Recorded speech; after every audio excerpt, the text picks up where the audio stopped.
네, 여러분 안녕하십니까? 네, 한 주간 필리핀 선교 다녀왔는데요. 기도해 주셔서 감사드립니다. 이번 필리핀 선교 때 다른 교회 성도님들하고 같이 갔다 왔는데요. 우리 바울교회 청년들을 얼마나 칭찬하는지 열심히 해주셔서 칭찬도 받고 그래서 더 기쁜 선교가 됐습니다. 우리 전후 좌우 옆 사람과 한번 인사하면 좋겠습니다. 하나님 우리의 기쁨이십니다. 예, 반갑습니다. 네, 잘 오셨습니다. 네, 계속해서 여호수아 말씀을 보고 있습니다. 하나님은 이스라엘 백성들이 가나안 땅을 정복한 후에 도피성이라는 이 도시들을 지정하도록 했습니다. 이 도피성이라는 말은 도피할 수 있는 성이다. 안식처의 성이다라는 의미입니다. 그곳으로 들어가면 피할 수 있다라는 의미입니다. 하나님은 무엇을 위해서 그 땅에 도피성을 만들라고 했을까요? 오늘 말씀의 제목은 하나님께 피하면 보호받습니다 입니다. 우리 옆 사람과 다시 한번 인사하면 좋겠습니다. 하나님께 피하면 보호받습니다. 예, 아멘. 예. 오늘 말씀을 통해서 하나님은 어떤 분이신가 생각해 보면 좋겠습니다. 첫째로 하나님은 생명의 주인이십니다. 1절 말씀을 보십시오. 여호와께서 여호수아에게 말씀하여 이르시되 라고 했습니다. 도피성들을 정하라는 것은 사람이 만든 그런 성이 아니고 하나님께서 정하라는 명령이 있었습니다. 이 명령은 가나안 땅을 다 정복한 이후에 주어진 명령이 아니고 가나안 땅에 들어가기 전부터 점령하기 전부터 모세를 통해 하나님께서 말씀하셨던 내용이었습니다. 도피성의 목적은 3절을 보면 부지 중에 실수로 사람을 죽인 자를 그리로 도망하게 하라. 이는 너희를 위해 피해 보복자를 피할 것이니라 라고 했습니다. 5절에도 보면 피해 보복자에게 그 살인자를 내주지 말게 하려는 목적이었습니다. 하나님은 사람이라면 누구든지 부지 중에 실수할 수 있다는 것을 인정하셨습니다. 그리고 부지 중에 범한 실수는 보호받아야 된다라고 했습니다.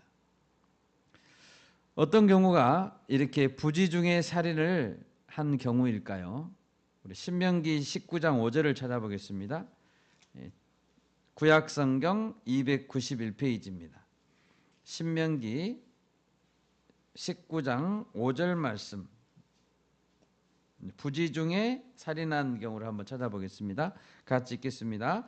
가령 사람이 그 이웃과 함께 볼목하러 삼림에 들어가서 손에 도끼를 들고 볼목하려고 찍을 때에 도끼가 자루에서 빠져 그 이웃을 맞춰 그를 죽게 함과 같은 것이라.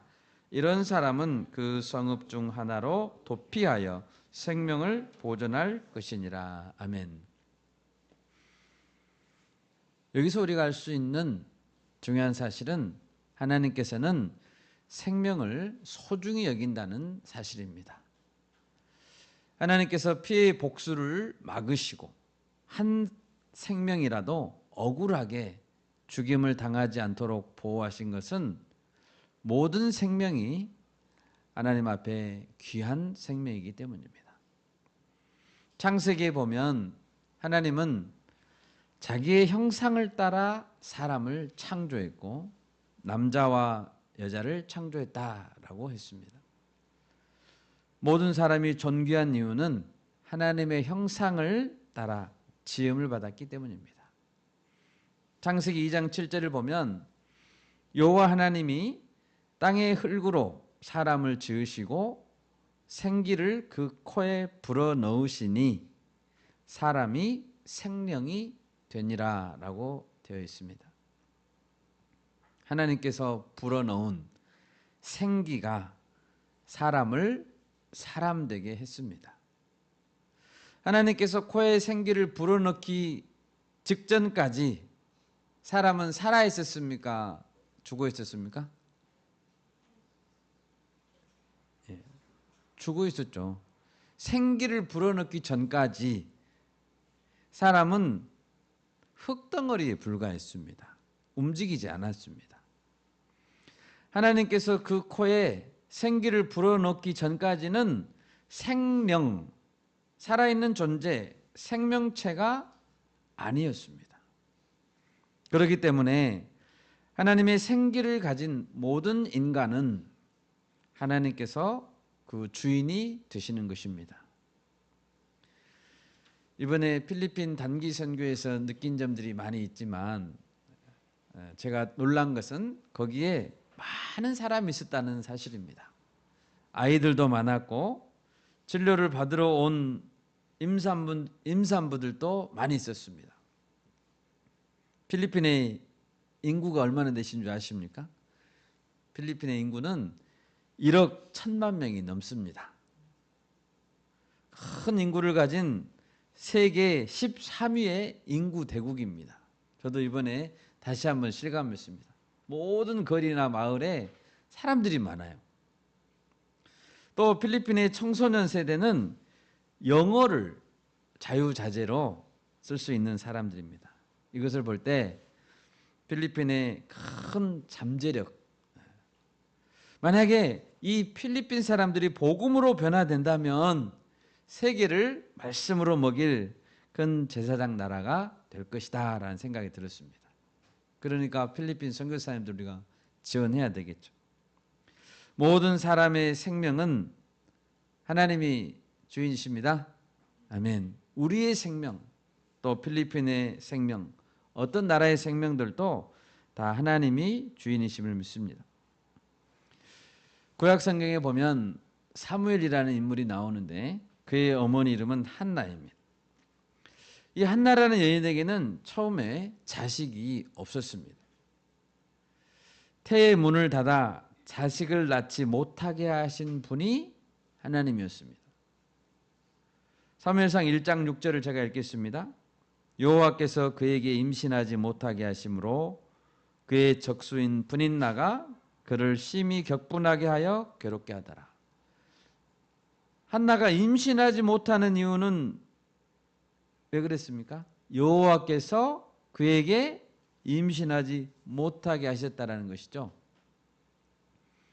여호와 하나님께서 생명을 주시지 않으면 임신할 수 없습니다. 그런 한나가 생명을 잉태할 수 있었던 것은 여호와께서 그 여인을 돌아보셨기 때문이고 생각하셨기 때문입니다.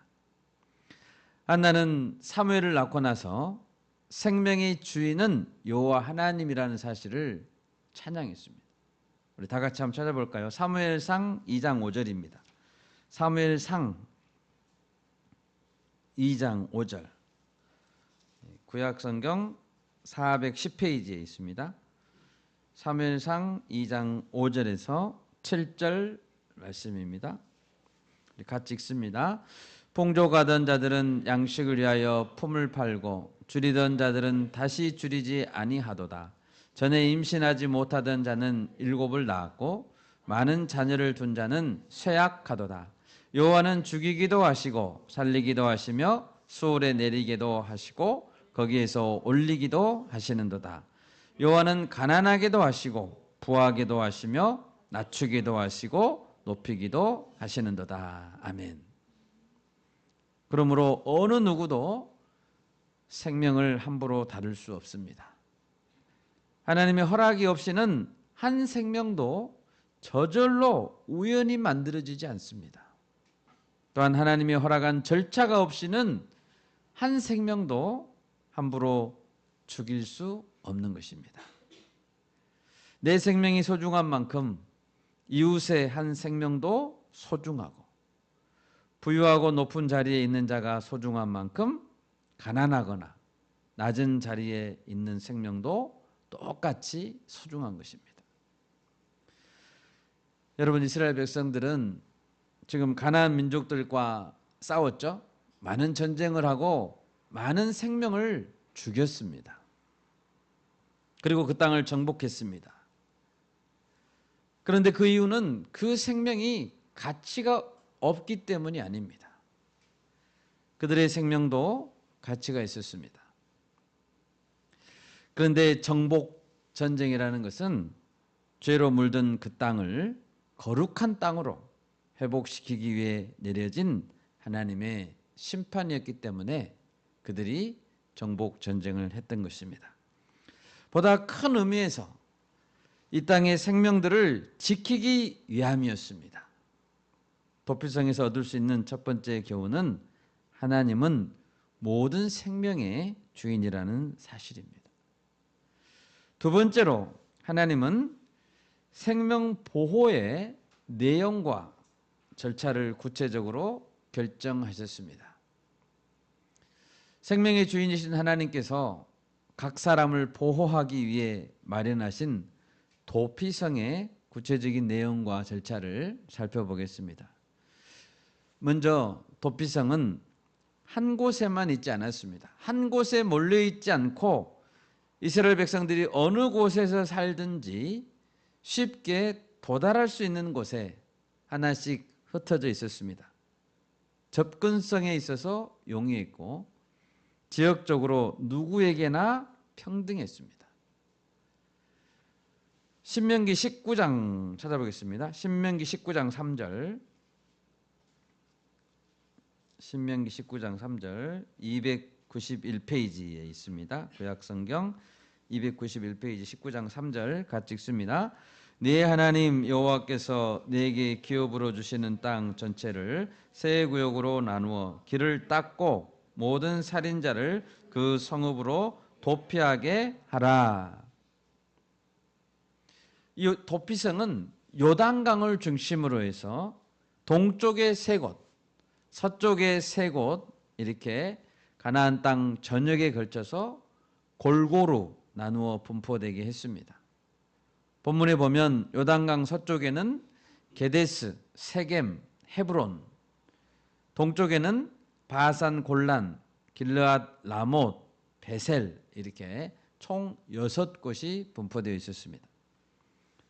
신명기 19장 6절 말씀도 한번 같이 읽습니다. 신명기 19장 6절입니다. 그 사람이 그에게 본래 원한이 없으니 죽이기에 합당하지 아니하나 두렵건대 그 피를 보복하는 자의 마음이 복수심에 불타서 살인자를 뒤쫓는데 그 가는 길이 멀면 그를 따라잡아 죽일까 하노라. 도피성으로 구별된 곳은 대부분 어디에서나 잘 볼 수 있도록 산 위에 위치해 있었습니다. 또 그곳에 가는 길은 넓게 닦아야 했고 평탄하게 잘 닦아야 했습니다. 왜냐하면 피해 보복자에게 붙잡히면 안 되기 때문입니다. 붙잡히지 않고 재빨리 도피할 수 있도록 배려해야 했습니다. 두 번째로 도피성에 갈 수 있는 대상자는 이스라엘 백성들뿐 아니라 이방인들, 나그네들도 모두 허용됐습니다. 9절을 보면 이는 곧 이스라엘 모든 자손과 그들 중에 거류하는 거류민을 위하여라고 되어 있습니다. 어떤 인종, 민족, 신분, 빈부를 떠나서 누구나 도피성으로 피신할 수 있었습니다. 모든 생명은 평등합니다. 모든 생명에게 평등한 곳, 그곳이 바로 도피성이었습니다. 세 번째로 도피성으로 피신한 자는 자신의 사건을 설명할 기회가 주어지고 정당한 재판을 받을 수 있었습니다. 4절입니다. 우리 4절 말씀, 본문 4절 말씀 같이 한번 읽어볼까요? 시작. 이 성읍들 중에 하나에 도피하는 자는 그 성읍에 들어가는 문 어귀에 서서 그 성읍의 장로들의 귀에 자기의 사건을 말할 것이요 그들은 그를 성읍에 받아들여 한 곳을 주어 자기들 중에 거주하게 하고. 아멘. 설령 고의로 살인을 저지른 죄인이라고 할지라도 자신을 변호할 기회가 주어졌습니다.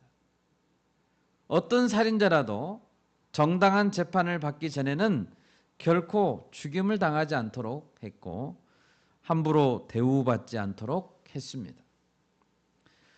여러분, 정당한 재판에는 자신의 상황에 대해 설명할 기회가 반드시 주어져야 됩니다. 어떤 자가 고의적인 살인자라고 최종 판결을 받은 후에라도 정당하고 합법적인 절차에 따라서 사형의 판결을 받아야 하고 집행이 이루어져야 됩니다. 사형을 당하는 그 순간까지 그 이유에 대해서 설명해주고 절차에 따라야 합니다. 하나님께서 이렇게 절차를 정하신 이유는 앞에서 말씀드린 대로 살인자라고 할지라도 그가 하나님의 형상을 따라 창조된 인간이라는 점에서 존중받아야 하기 때문입니다.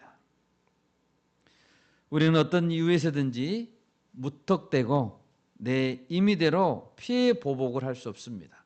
내가 힘이 있는 자라고 해도 그렇게는 할 수 없습니다. 피해 보복을 할 수 있는 분은 오직 하나님 한 분밖에 없습니다. 하나님이 주인이시기 때문이죠. 우리가 억울한 일을 당할 수 있습니다. 억울하게 사기를 당할 수도 있습니다. 그런다고 할지라도 내가 직접 가서 내 손으로 그 사람을 처단할 수는 없는 것입니다. 로마서 12장 19절입니다. 내 살아가는 자들아 너희가 친히 원수를 갚지 말고 하나님의 진노하심에 맡기라. 기록되었을 때 주인 원수 갚는 것이 내게 있으니 내가 갚으리라고 주께서 말씀하시니라. 아멘. 원수 갚는 것은 하나님께 달려 있습니다. 최근에 우리나라의 정국이 불안하고 국제적으로도 국가 신용 등급이 낮아지고 있습니다. 왜 그렇습니까? 자신들의 생각에 맞지 않는다면 합법적인 절차를 거치지 않고 자신이 직접 경쟁 상대를 억누르고 처벌하려 하는 무법한 자들이 있기 때문입니다. 그것은 정말 무법한 행동이죠. 만약 그런 일이 계속 일어나고 있는데 중단되지 않고 자정할 능력이 없다면 그런 나라는 독재국가이고 후진국 대열에 있는 나라임에 틀림없습니다. 돈과 힘과 권력이 정의가 되어버린 나라는 원시적인 나라입니다. 우리나라가 빨리 정의가 회복될 수 있기를 바랍니다. 네, 아멘. 만약 오늘 본문에서 가정을 해봅시다. 피해 보복자들이 힘이 있었습니다. 그래서 피해 보복자들이 자신들의 입장에서 볼 때 도피성 장로들의 판결이 잘못되었다고 판단해서 그 장로들을 다 죽여버린다고 해봅시다. 그리고 피신한 자를 자기 마음대로 처단한다면 얼마나 그 나라가 혼란에 빠지겠습니까? 절대로 그런 일이 있어서는 안 되는 것입니다. 원수 갚는 것은 하나님께서 정하신 절차대로 행해져야 하는 것입니다. 네 번째로 도피성으로 피신한 자는 적법한 절차에 따라서 고의적인 살인자라고 판명되면 도피성 안에서 보호하면 안 됩니다. 도피성 안에 그런 자는 보호하려고 하지 말고 반드시 피해 보복자에게 내어주어야 합니다. 민수기 35장 31절입니다. 고의로 살인죄를 범한 살인자는 생명의 속전을 받지 말고 반드시 죽일 것이며 라고 되어 있습니다. 누구든지 고의로 살인한 자는 반드시 죽여야 합니다. 그의 형벌을 벌금으로 대신해서는 안 됩니다. 만약 살인자가 벌금형으로만 풀려난다면 돈 있는 자는 마음대로 살인하겠죠? 돈 있는 자는 마음대로 살인할 것입니다. 그러면 무법천지가 될 것이죠. 다섯 번째로, 도피성에 들어와 살게 된 자가 살아서 밖으로 나갈 수 있는 경우는 딱 한 가지 경우밖에 없습니다. 그것은 대제사장이 죽을 때입니다. 그 당시 그 해의 대제사장이 죽을 때 그 사람은 밖으로 나갈 수 있습니다.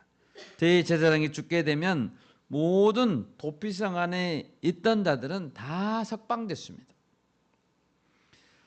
반면에 대제사장이 죽기 전에 만약에 도피성에 나 살기 싫다, 그래서 밖으로 나가게 되면 피해 보복자의 손에 죽어도 보호받을 권리가 없었습니다.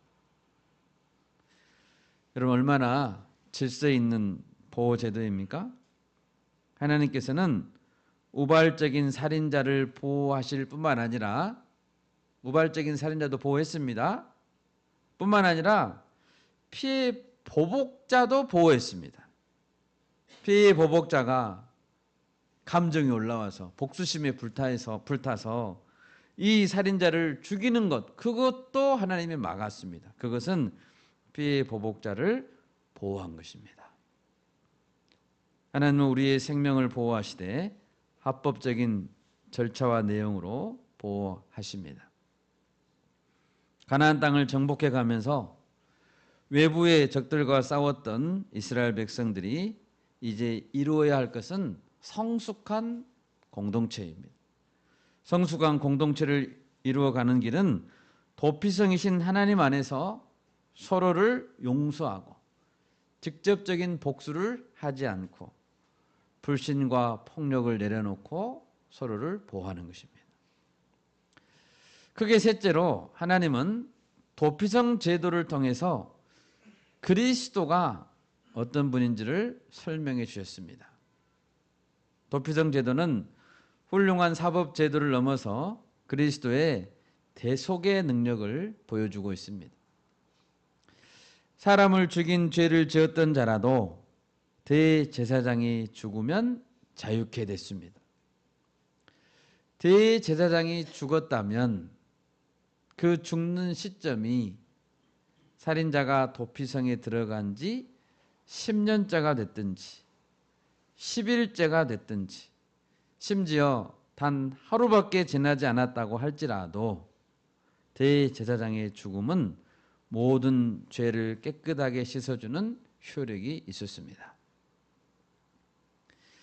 피해 보복자 입장에서 보면 살인자가 도피성에 들어간 지 단 하루 만에 대제사장이 죽었고, 대제사장이 죽었기 때문에 이 살인자가 자유인이 되었다면 얼마나 분통 터지는 일입니까? 친족을 죽여놓고 들어간 자가 하루 만에 다시 나와버리는 거예요. 대제사장이 그날 밤 죽어서 얼마나 분통 터집니까? 도피성에 갇혀서 밖으로 못 나오고 한 30년쯤 푹 썩고 그렇게 살다 나와야 분이 좀 풀릴 것 같은데 단 하루 만에 대제사장이 죽었습니다. 그래서 살인자가 자유인이 되었다면 얼마나 분통 터집니까? 그런데 대제사장의 죽음은 그것을 가능하게 했습니다. 여러분, 우리의 대제사장은 바로 예수 그리스도이십니다. 히브리서 4장 14절입니다. 그러므로 우리에게 큰 대제사장이 계시니 성천하신 이 곧 하나님의 아들 예수시라. 우리가 믿는 도리를 굳게 잡을지어다 라고 했습니다. 대제사장이신 예수 그리스도의 죽음, 예수 그리스도의 피는 어떤 자라도 다 용서할 수 있음을 믿습니다. 네, 아멘. 예수님께서 십자가에서 돌아가시던 날 바로 옆에 십자가에 못 박혔던 강도를 생각해 봅시다. 그는 평생 죄를 지었습니다. 십자가에 못 박힐 정도로 극심한 죄를 저질렀습니다. 그럼에도 불구하고 죽는 그날 예수님을 구주로 영접하였고, 마지막 날이죠. 모든 죄를 용서함 받고 낙원에 들어가 영원한 천국을 누리는 은혜를 입게 되었습니다. 여러분, 불공평하십니까? 그렇지 않습니다. 예수님의 십자가 보혈은 어떤 죄인도 다 용서할 수 있음을 믿습니다. 아멘. 우리는 나의 죄의 경중과 상관없이, 또한 나의 회개의 뜨거운 정도에 상관없이, 만일 대제사장이신 그리스도께서 나를 받아주신다면 나의 모든 죄가 단번에 용서될 수 있음을 믿어야 합니다. 도피성은 바로 그 점을 우리에게 보여주는 것입니다. 또한 도피성 제도는 우리를 향한 그리스도의 죄 용서를 다른 측면에서 설명해 주고 있습니다. 여러분, 성경은 우리 모두를 죄인이라고 고발하고 있습니다. 심지어 예수님은 살인죄의 범주를 넓혀주시고 형제를 미워하고 욕하는 것까지도 살인죄라고 말씀했습니다. 마태복음 5장 22절입니다. 나는 너희에게 이르노니 형제에게 노하는 자마다 심판을 받게 되고 형제를 대하여 라가라 하는 자는 공회에 잡혀가게 되고 미련한 놈이라고 하는 자는 지옥불에 들어가게 되리라. 또 예수님께 가르침을 받은 사도들도 미워하는 것은 살인죄라고 했습니다. 여러분, 미워하는 것은 뭐라고요? 살인죄예요. 요한 1서 3장 15절입니다. 그 형제를 미워하는 자마다 살인하는 자니 살인하는 자마다 영생이 그 속에 거하지 아니하는 것을 너희가 아는 바라. 예수님의 말씀과 사도들의 증언을 볼 때 살인의 행위가 없다고 하더라도 미워하는 것, 그것은 이미 살인입니다. 본문 5절에 의하면 5절을 보시죠. 본문 5절 뒷부분에 보면 이렇게 되어 있죠. 그들은 그 살인자를 그의 손에 내주지 말지니 이는 본래 미워함이 없이 부지 중에 그의 이웃을 죽였음이라. 미워함이 없이 죽였죠. 부지 중에 사람을 죽인 것이 성립되려면 뭐가 없어야 됩니까? 미워함이 없어야 합니다. 본래 미워함이 조금이라도 있었다면 그는 부지 중에 죽인 것이 아닙니다. 그는 고의적인 살인 죄인입니다. 우리 중에 어떤 자도 미워하지 않는 죄의 범주에서 벗어날 수 없습니다. 여러분, 한 번도 미워해 본 적이 없습니까? 그렇다면 우리 모두는 사형 선고를 받아 마땅한 죄인들입니다. 따라서 우리는 도피성 문에서 장로들에 의해서 고의적 살인죄로 선고받고 도피성 안으로 들어갈 수 없는 자들입니다. 여러분, 우리 중에 아무도 도피성에 들어갈 수 있는 자는 없습니다.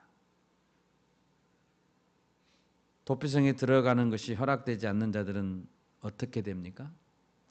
도피성 문에서 장로들의 판결에 의해 피해 보복자의 손에 넘겨져 죽어야 합니다. 겨우 그 순간 모면했다 할지라도 평생 피해 보복자들에게 추격을 당하고 붙잡히면 보복을 당해야 하는 우리는 불안한 죄인으로 살아야 하는 것입니다. 우리가 바로 그런 운명에 처해진 자들입니다. 여기서 한 가지 더 생각해 볼 것이 있습니다. 본문 3절에서 피해 보복자라는 이 단어는 히브리 말로 고엘이라고 합니다. 고엘. 이 고엘이라는 단어에는 두 가지 의미가 있습니다. 첫 번째 의미는 이것입니다. 가난하다는 이유 때문에 남의 손에 팔려간 친족을 되찾아주는 자, 그런 자가 고엘입니다. 가난했기 때문에 팔려갔습니다. 그러면 이 고엘은 돈을 주고 값을 주고 다시 되찾아오는 것입니다. 그런 자가 고엘입니다. 대표적인 사례는 룻기에서 룻의 고엘로 등장했던 보아스입니다. 보아스는 장로들과 백성들이 보는 앞에서 룻을 정식으로 사서 룻의 고엘이 되었습니다. 두 번째 고엘의 의미는 억울하게 죽임을 당한 친족의 죽음에 대해 책임을 지고 원수를 갚는 자입니다. 억울하게 죽임을 당한 친족을 대신해서 그 살인자를 찾아서 죽여야 되는 의무가 고엘에게 있습니다. 도피성 문에서 장로들의 판결에 의해 의도를 가진 살인자로 판결된 그 사람을 넘겨받아서 죽이는 자, 그런 자가 고엘입니다. 그런데 여러분, 그리스도는 고엘의 두 가지 의미 중에서 첫 번째 의미로서의 고엘일 뿐만 아니라 피의 보복자로서의 고엘도 되십니다. 고의적인 살인자를 죽일 수 있는 권한을 가진 자는 고엘입니다. 우리는 모두 살인자라고 했죠? 우리를 죽일 권한은 누구에게 있습니까? 예수 그리스도에게 있습니다. 오직 그리스도에게만 그 권한이 있습니다. 그런데 그리스도이신 고엘은 우리를 죽이지 않고 자신이 대신 피를 흘림으로써 보복의 악순환의 고리를 끊었습니다. 우리를 용서했습니다. 그리스도는 죄의 종이 되어 죄에게 팔려간 우리를 그 피값으로 되찾아오셨을 뿐 아니라 피의 보복자임에도 불구하고 정당한 고엘임에도 불구하고 스스로 자신의 피를 흘리시며 믿는 자에게 죄의 용서를 가져다 주신 것입니다. 우리는 모두 고의적인 살인자들로서 도피성 문에서 피의 보복자의 손에 넘겨져야 될 자들입니다. 그럼에도 불구하고 피의 보복자 되시는 그리스도께서 대신 자신을 십자가에 매달아 죽이심으로 우리의 구원자가 되어 주셨습니다. 여러분, 예수님은 대제사장이십니다. 그리고 고엘로서 우리를 구원하셨습니다. 예수 그리스도를 찬양합니다. 네, 아멘. 여러분, 세상에서 가장 마음이 불안하고 비참한 자들은 어떤 자들일까요? 죄를 용서받지 못하고 계속 도망 다니는 그런 자들입니다. 산 위에 세워진 도피성들은 이스라엘 백성들에게 그리고 세상 모든 사람들에게 그리스도만이 진정한 안식처라는 사실을 선포하고 있습니다. 예수님은 말씀했습니다. 수고하고 무거운 짐진 자들아 다 내게로 오라. 내가 너희를 쉬게 하리라 라고 했습니다. 어떤 죄인들이라도 설령 고의로 살인을 저지른 죄인들이라 할지라도 용서받을 수 있는 것은 진정한 안식자인 예수님임을 믿습니다. 아멘. 말씀을 맺겠습니다. 오늘 본문에서 도피성은 먼 곳에 있는 곳이 아니었습니다. 마찬가지로 우리 하나님은 예수 그리스도는 우리 가까이에 계십니다. 심지어 예수님은 성령을 통해서 우리 안에 들어와 계십니다. 얼마나 감사합니까? 도피성 되시는 예수님께로 가는 길은 어렵지 않습니다. 열려 있습니다. 그 문은 활짝 열려 있고 예수님은 누구나 환영하십니다. 대제사장 예수님의 보혈은 어떤 죄도 용서할 수 있는 완전한 능력이 있습니다. 우리가 도피성 되시는 예수님을 널리 전파합시다. 네, 아멘. 우리 바울교회가 주님의 몸된 교회입니다. 그러므로 우리도 도피성입니다. 이 교회도 도피성입니다. 우리가 교회의 문을 활짝 열고 도피성이 될 수 있기를 간절히 소원합니다. 아멘. 우리 다 같이 일어서셔서